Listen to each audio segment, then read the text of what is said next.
All right, ladies and gentlemen, welcome to the CA Media Podcast, the show that allows you to come in your own unique way. I am the host, Clyde Anderson, and today episode is about keeping our roots alive, a conversation with family historian Spencer McCall. The show is brought to you by Visionary Minds, Public Relations, and Media. If you have any media consultations or inquiries, please contact Tammy Reese at visionarymindsny@gmail.com, and she would gladly get in contact with you. So today I have my cousin Spencer McCall. He's taken in a special role and become my family's historian, documenting, preserving, and sharing stories that connect us all. We are doing a deep dive on why he felt called to do this and why he discovered along the way why keeping family history alive is so important. Spencer, welcome to the show. How are you doing?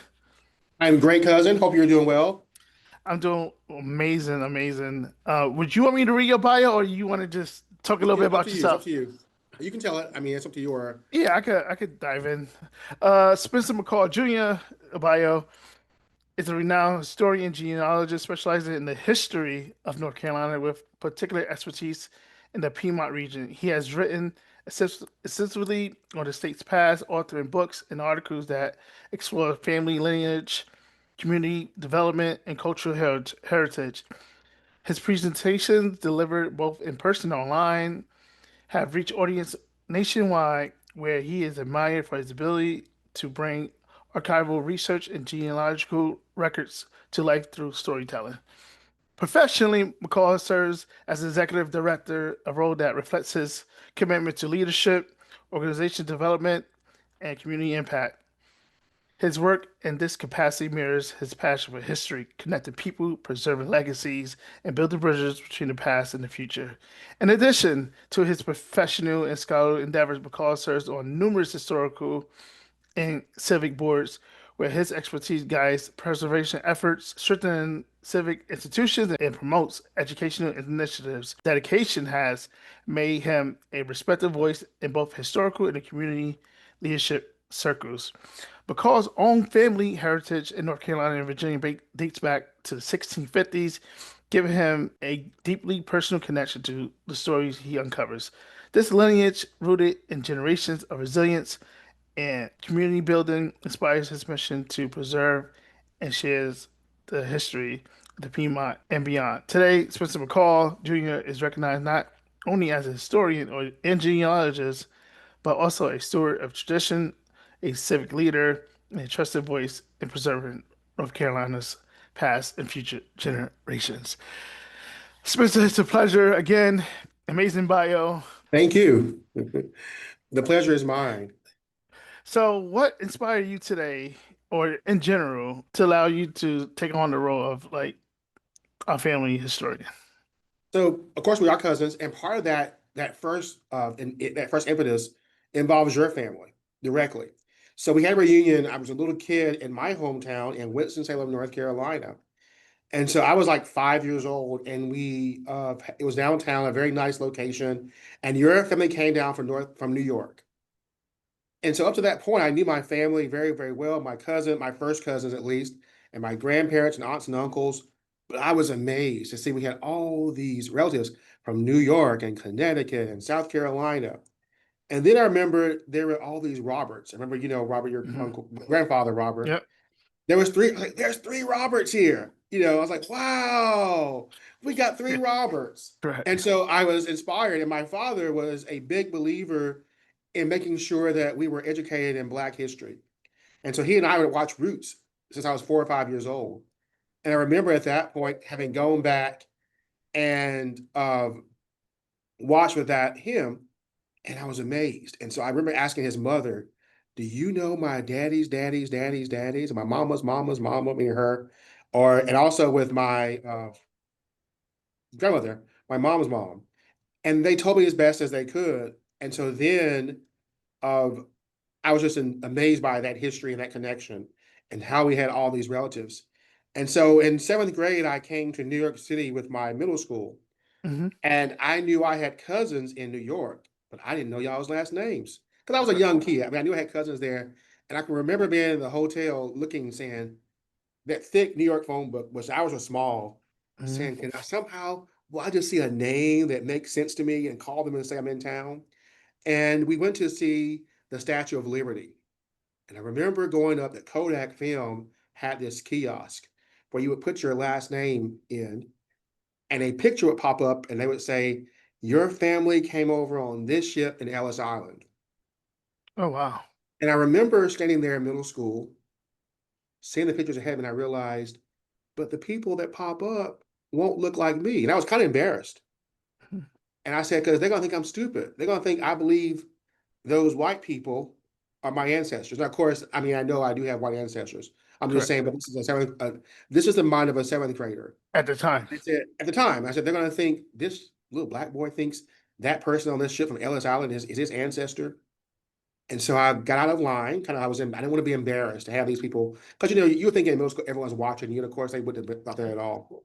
Right. But in middle school, you're thinking that. So I got out of line and I said, I'm going to make sure I find out who my folks are.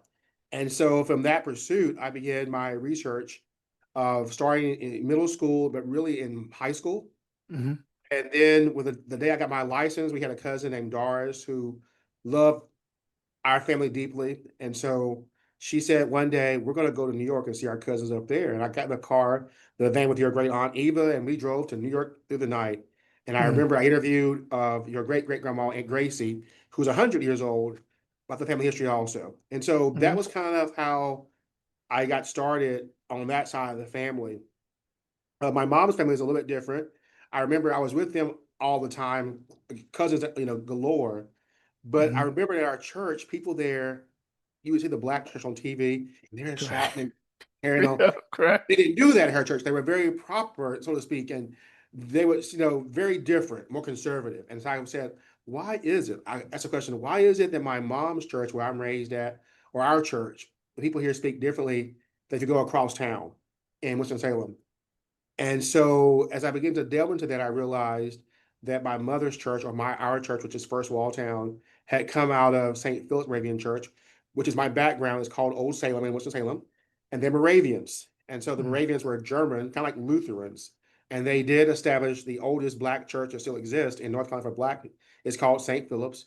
And so after freedom, my mother's church was really an outgrowth, although they're Baptist, of that church. And the people that went there had been in North Carolina or Virginia for a long time. Whereas most people that are black that came to my city came from South Carolina.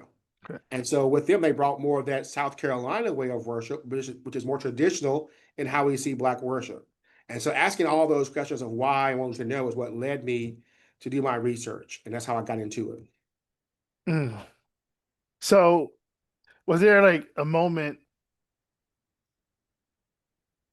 like when you was a young adult, that sparked like this interest of preserving the history? So, like we know, like ancestry just I don't know how recent ancestry is. It's probably several decades. How were you able to store like all the knowledge that you gained from a teenager to a young adult? Besides your brain, how did you store that information? Okay, good. So what I started doing was I went to the library. I got my license at age 16, and the first place I went was the North Carolina room in our library because that's a room on history of our area. Correct. And I'd been online. I knew I had these programs about how to store genealogy, and I had those. And so I began to store things on computers and also files. I would copy and save any obituary I could find, marriage things, news articles, anything I got, like even the Kraus Jordans. I have some of y'all's old papers, flyers, Mm, everything. And then I went to see my cousin Doris and said, let's go to South Carolina. I turned 16. I said, I want to know the family history. And so she said, well, you really do? And so we drove to Cheraw and we saw your great aunt Eva, and she shared what she had, what she knew. And then other cousins shared what they knew. And people said, you got more cousins here. So from that emphasis, I would get names and numbers. And then I had learned in ninth grade, my summer of ninth grade, that you could go online, not online, you can go online now. But every 10 years, the government does something called a census report, where they correct. record everybody's households. And so I went and looked in those during my summer at Wake Forest University as a high school kid. I was on campus, and I saw that you could go and see who was born in 1870, who was living in 1880, 1900, and 1920. And I would look back and find people that we knew. I was like, wow, that's my great Hmm. grandfather. Or that's your great great grand, and I would see those people there and I would build it out and share those with people, and they were amazed, and they did have more and more stories. And so from there, I was sorted like in computers and file folders. I did some little booklets, and then I later do actual books. Was anyone surprised that you decided to take this on as a role that you wanted to preserve the family's history? I think they were in a good way because usually people think of historians as being people that are older. Hmm. And so when they would see that I was young, they were always willing to share. And they also were always open to share. People would say they won't talk to me, and I would just go and talk to them, and they'd always talk. And so I think they were either amazed or had some kind of level of trust in me. I Correct. think one of the things that people have to realize if you're going to do this work is there is truth, but there are some things you have to understand too. There's humanity. And so I say that like if you're a personal believer of Christ, Christ talks Sure. about how do we deliver information. So, for example, if I know that somebody's father isn't really their father, what's that going to do for me to tell them that? To me, they're still my cousin, Correct. regardless. So, is that going to make them feel so bad they're going to be depressed? If so, that's probably not, I probably shouldn't do that unless they ask me out blank, out point blank and say, "What do you know?" So, is how do you curate information, but yet not tell a lie? And then how do you share that? And you have this information, but what do you do with it? And so you have to tell our story. I feel like we will be very stupid and foolish to allow others to tell our story. Correct. He who tells a story is the winner. History is his story. And so we have to dictate and show who we are because others are going to tell who they are, and we should tell who we are too. Exactly.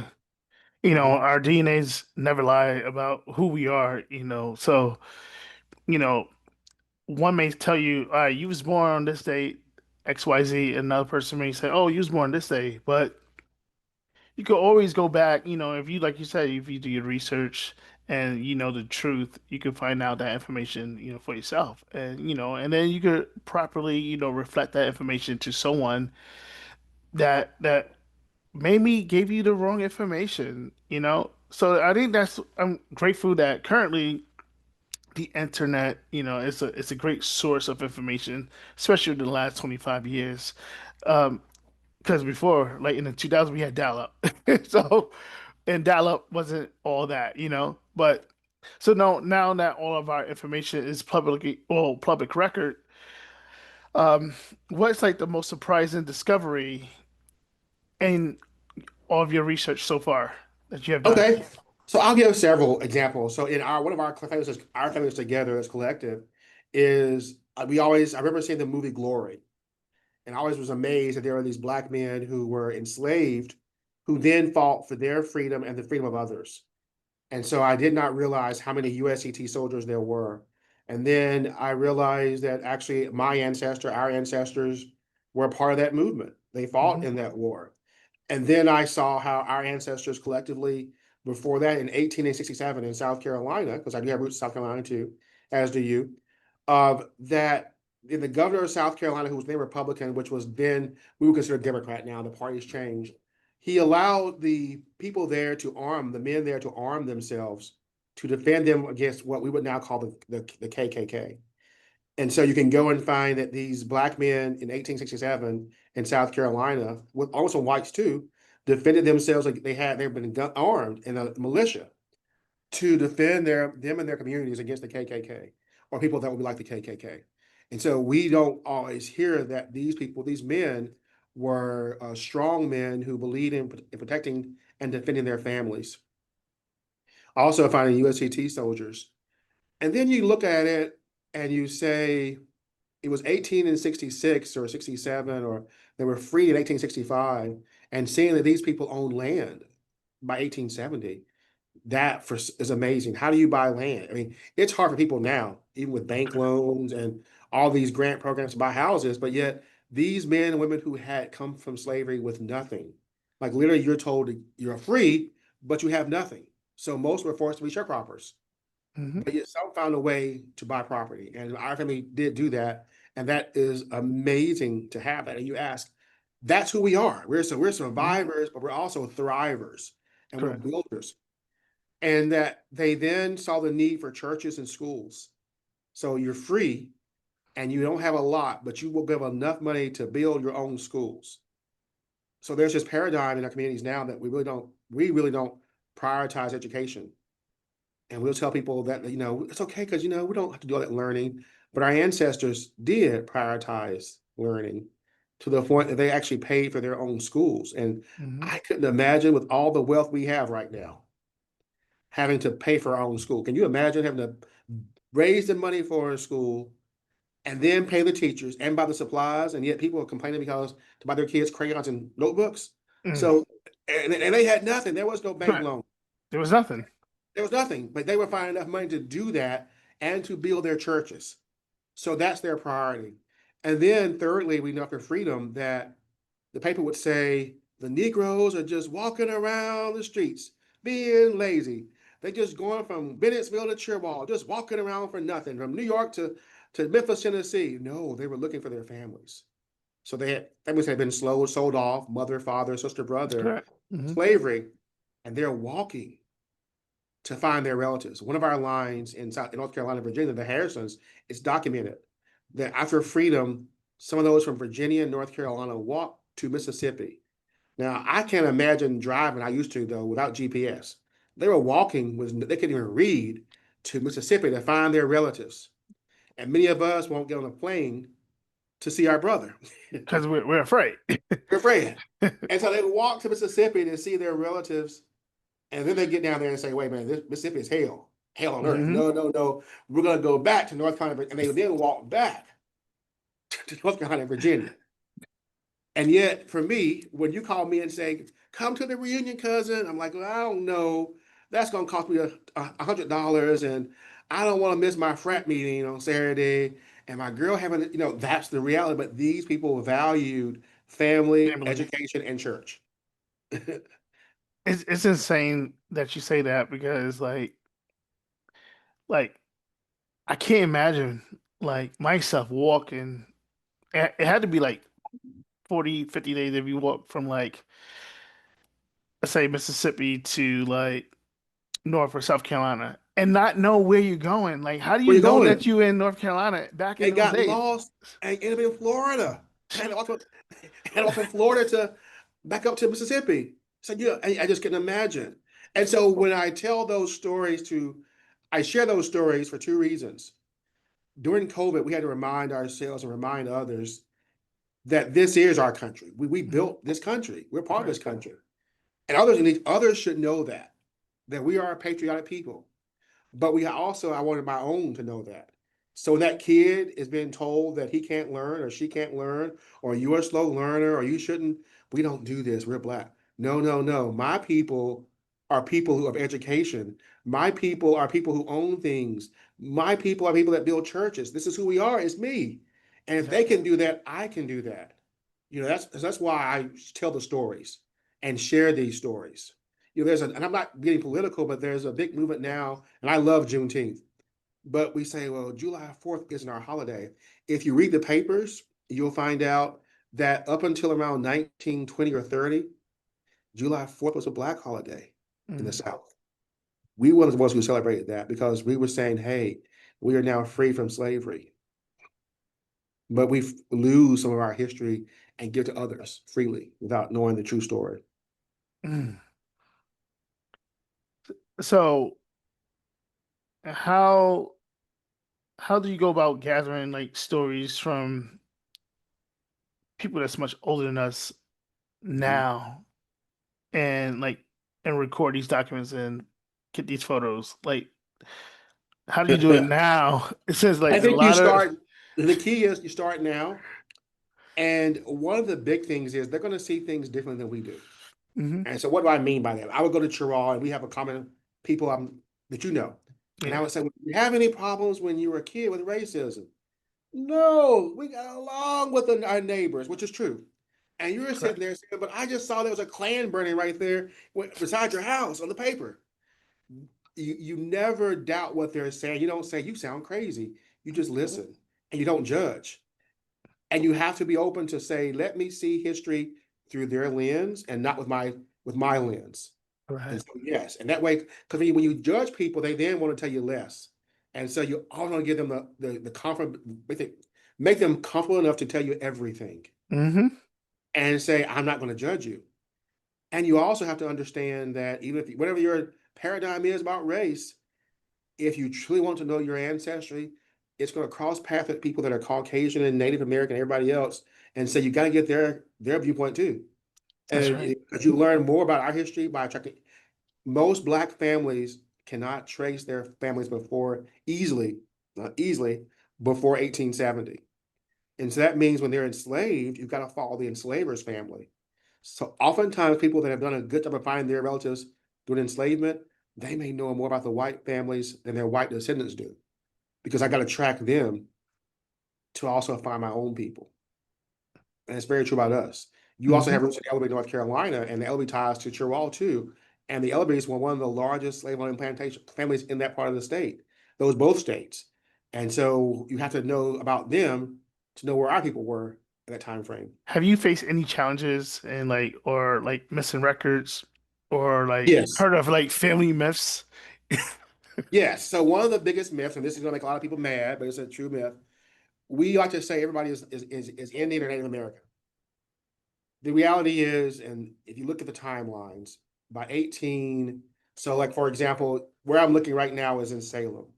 There would have been Black people who were here as of the 1780s. By the time they got here, the people who were what we call Indians had Hmm. been run out of the area. They were out of the area.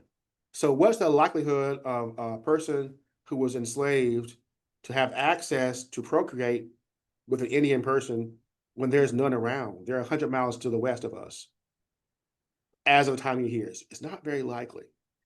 The sad thing is when kids would ask 30, 40, 50 years ago and say, Grandma, why does cousin so and so look like that and I look like this?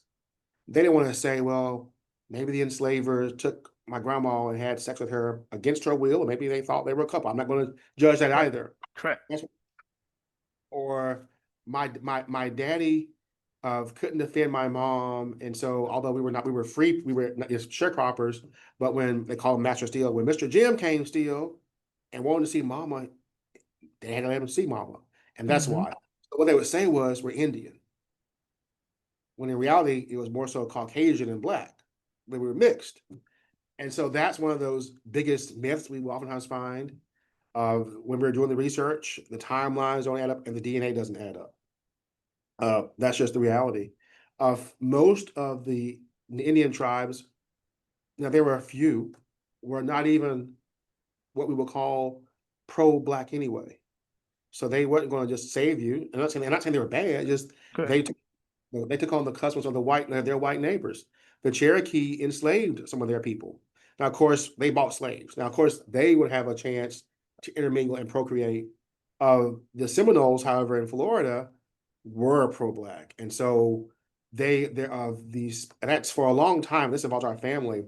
Spain was in Florida, and slavery among Spaniards was different than slavery among the English people. The English were much more brutal than the Spanish were. And so Spain owned Florida and south of there. And so to kind of give the English a hard time, they made it known that if enslaved people left South Carolina or Georgia or wherever and came to Florida, they'd be free. And so literally in Jacksonville, Florida, or St. Augustine, Florida, slaves from South Carolina and Georgia rushed to Florida, and they were helped Hmm. by this. And so there you had Seminoles, Spanish people, formerly enslaved people who are now free Blacks living together in community at that time. That made the English, the white people in Georgia, mad because their slaves are running away. Correct. So they And then being sent free. they're free. And so they sent the militia in from Georgia and South Carolina to go and get their slaves. The slaves and the Seminoles fought back and won. And so they said, well, if we can't get some Black slaves, African slaves, we'll enslave some of the Seminoles. And they did do that. And so as this went on, those people who were Black said, we got to leave here. When of course the U.S. bought Florida. And so we know they took canoes and took shipped in canoes. Black folks, Hmm. and went to what is now the DR in Haiti and Cuba. Wow. And so you will see this. And then we say, well, we sometimes been forced to think of Latinos as being other people. They're distant. But when you do the math, we know that only 6% of the Africans that came to what is now the Americas came to what is now the US. The other 94% of those African slaves went to the Caribbean, Puerto Hmm. Rico, what is now Puerto Rico, the Dominican Republic, what is now Haiti, those islands in the Caribbean and South America and Mexico. So when you see people in those countries that do look like us, that's why. So in reality, you might have a brother that was sent to Haiti, and one goes to South Carolina, one's in Florida. And now we're all those people's descendants. So when you look at those people from Puerto Rico, the DR, Trinidad, Mexico, Brazil, those probably are your cousins, and you're really your close cousins. Hmm. Through DNA, we're finding close cousins even now in those Correct. places. Have you like uncovered stories that changed your perspective on you or like our family? Yes, many, many of those. So one I'll tie to what we just discussed. I was in South Carolina. I was a cousin of ours who was a cousin of ours who was raised in Chirral, who was in New York, and she told the story that her grandfather would sit on the stump outside his cabin in Chirral and put his head in his hand and cry about how he came over on a ship with his mama. And I was like, sure. Sure he did. No, I ain't to her that. But Correct. then I go to the census records and what do I see? That our family actually reported that when they were born, they were living in 1870 and 1880 in South Carolina, but they reported that they and their parents were born in Florida. Mm. And that lines up with the time of this whole difference and changing of Spanish Florida becoming American, by the American. US. And how would they come to South Carolina? But by a boat. And she literally said, I don't think they were coming from Africa. I think they came from the islands of Florida. She knew what she was talking about. And then I knew there were some blacks who were doing slavery. They were not enslaved. There were some who were free. I had no idea that I came from a lot of free black people, a lot of free black people. Hmm. They were free before slavery and that they owned businesses and they've been willed land to each other since the 1600s, and going to, we own land in North Carolina as of the 1790s. I mean, I had no idea my free folks, I didn't know I even had free relatives. People were free before slavery ended. So going back to like tradition, what kind of traditions should like families continue to like or should pass down to their newer generation? I think one is we have to be relevant to the current times.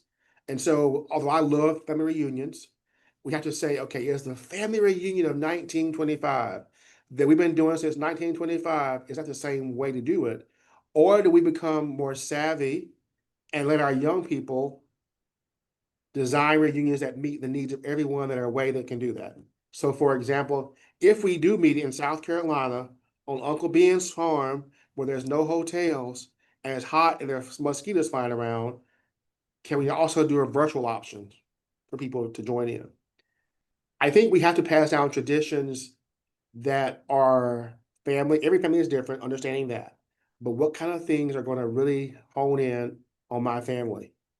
And then we know that there's a guy named Campbell, Joseph Campbell, and he discusses the power of the myth. And what that says is in every culture, there's a myth of how we came about.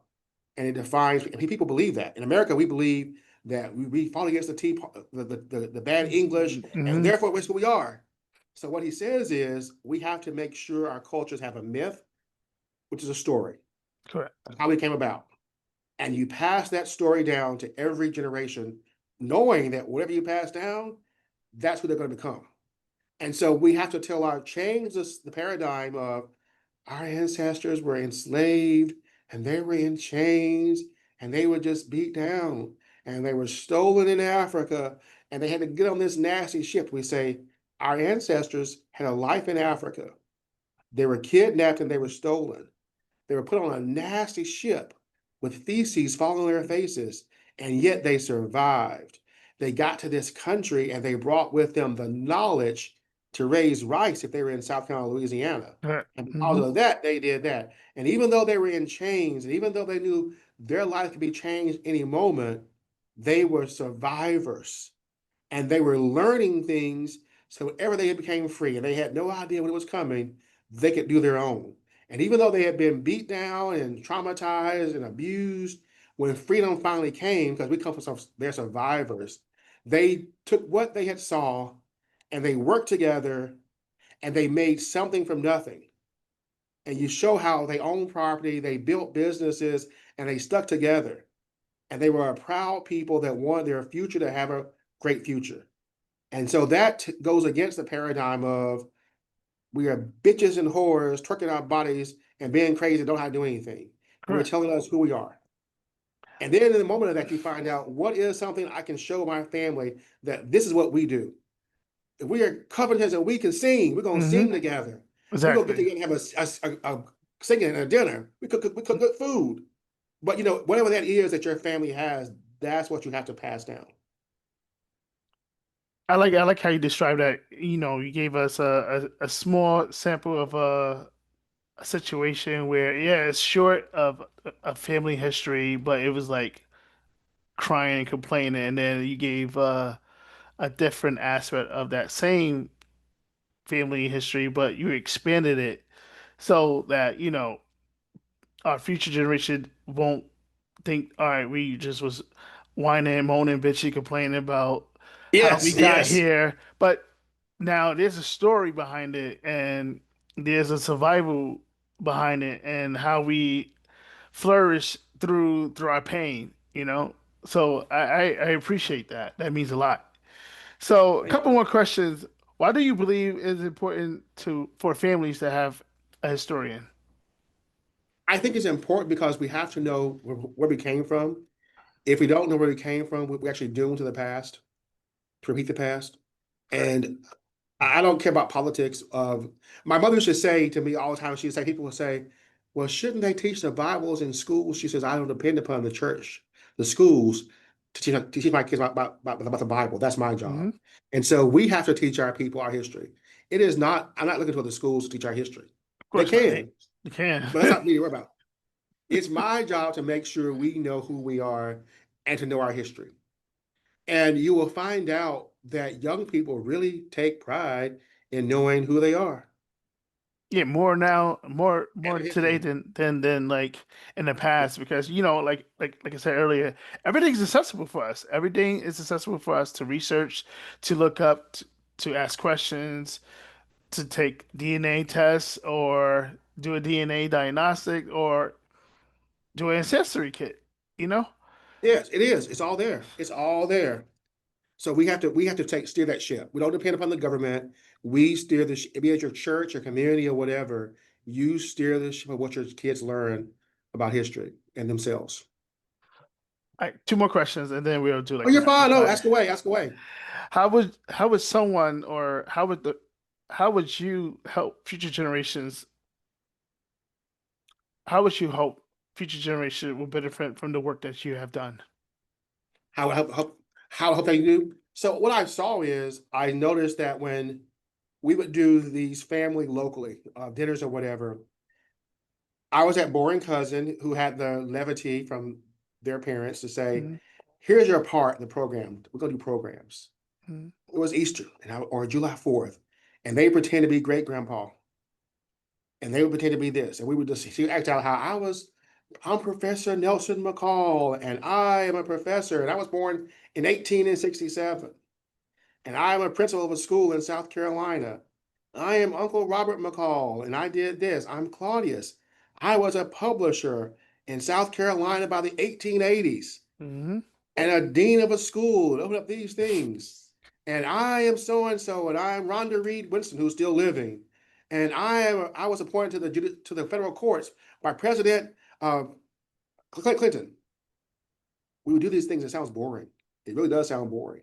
It was always front and center in there. I was forcing all the time. I'm not taking their credit for this. Those same kids are now attorneys, Mm-hmm. teachers, accountant, business owners. So we shared it with intention to make sure they knew who they were because that's who you are. I believe the Bible when it says, you write the vision, make it plain. As a man thinking, so shall he become. When you believe those words, you say, well, if my child or and my child is our, in the African sense, is our village. It's not just my kids. It's your kids, all our kids together. So I'm going to make sure that our kids know who they are. So they go to school, they're not concerned about this or that.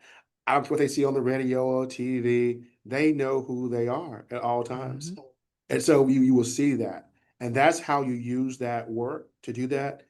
We did museums. I remember last year we had a museum thing, and on Friday night, I'm going to do a museum. And people said, Spencer, you don't have to do it for an hour, because they were trying to be nice. In their minds, they were thinking, no one's going to want to come to a boring museum at the library on a Friday night. They were trying to keep my feelings from getting hurt, and they didn't realize I can't my feelings. And so we Exactly. get to the library, and I had this museum up with our family, pictures of your family and you all on there, and this and that, and this person was in World War I, and they came back home after they're thinking Americans will now know we are patriotic, and instead they had the worst lynching someone ever. And so who was there and looking at all these things for the college kids and the high school kids? Like, wow, that's Mhm. my grandfather right there. That's my great grandfather. And they didn't want to leave the museum until they would leave because the library was closing down. So that's how we do that with our kids. One final question. If someone was to start documenting their own family heritage, what advice would you personally give them? So I'll give them several layers of advice. One, start now. Because what will happen is you're going to say, oh my gosh, Aunt so and so just died. I wish I had asked her this. And then go with questions that you already asked them, like where they come from, how far back do you remember? But then also ask them, what should I know that I might not know to ask? Because what you will find out is there's a lot of things people assume you know until they're dead. Like, I wish I had known that. And then, of Mhm. course, go to the library or go online to ancestry.com, or you can go to familysearch.com and just begin to look back with your family. So find your grandparents' names and where they were born, and then start looking backwards to find out how far, do you go or can you go, and then work forward. And that's what I would suggest you people do. But just start now. And there's always people to help. You can find if you're I don't care what color you are. Actually, I'll tell you the people all the time. When I got started in this, the people who were most of helpful to me were white. And I'm not saying, and I mean, honestly, they would show me everything they could find on how to do stuff and also where they could find resources. But you can find either white historians in your area or black ones who are genealogists to assist you in the process. Just start now. You cannot mess up. Mhm. Privilege, privilege, privilege, and an honor having you on today, Spencer. Talk Thank about, you. our roots and our family history.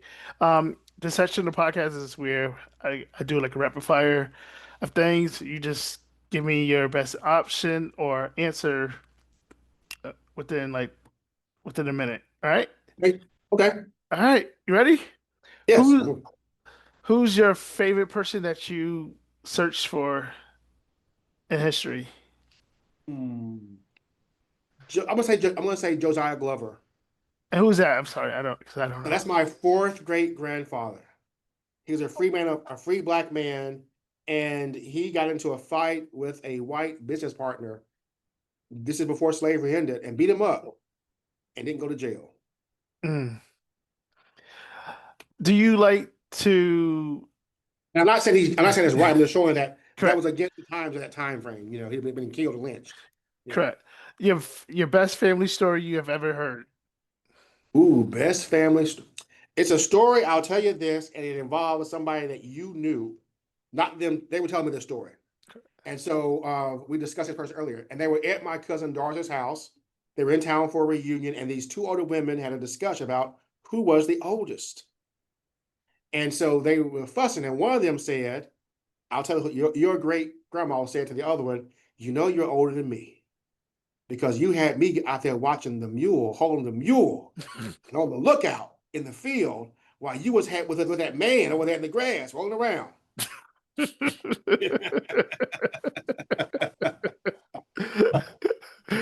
Your favorite family recipe. Oh, family recipe. Oh, that's a hard one right there. I guess I'm going to say Moravian sugar bread. Moravian sugar bread. An old family photo or document that blew your mind? Mm. Okay, so one of my mother's ancestors in 1798 in North Carolina, he was dying. He wrote his will and he left his entire estate, all of his property to his mulatto free woman of color mistress and their 4 children. And that's recorded in the archive, it's in the courthouse of Chatham County, North Carolina. Oh wow. Yeah.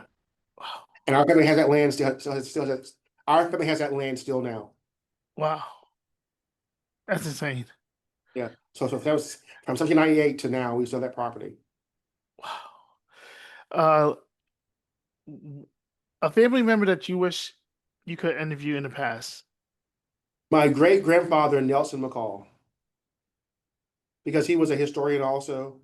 He got divorced from his wife, and there's a story there because that wasn't very common at that time. And he also was big on history and preserving history. And last one, one word to describe our family. Industrious. Okay. Industrious. Okay, Spencer, it's a privilege, No, an honor to it's have my you. it's my privilege to be on this. Thank you so much. It's my privilege.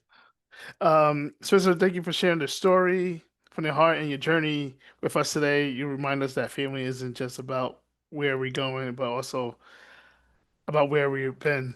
And because of your work that you have done, these stories and legacy will forever live on for future generations. Yes, thank you. Ladies and gentlemen, we here thank you, Spencer McCall, for joining the CA Media podcast, the show that allows you to come in your own unique way. Spencer, do you have any like social media or ways that people can reach out to you? Yeah, I'm Winston McCall on Facebook. I can find me there. I'm sorry, McCall Winston, MCCOLL Winston. If I have any questions about research, just send me a message and I will gladly help you or send people to you in your area. I know people all over the country that do this kind of work and they don't mind sharing their insight. It's McCall, MCCOLL Winston is my account on Facebook. Of course, or to my cousin one. They can just take, he has my email too and all that kind of stuff. All right, all right, Spencer, it's a privilege again having you on. Take care, God bless, and we'll talk. Thank you so much, cousin. Take care. All right, take Thanks care. again. You're welcome. Was okay? Everything okay?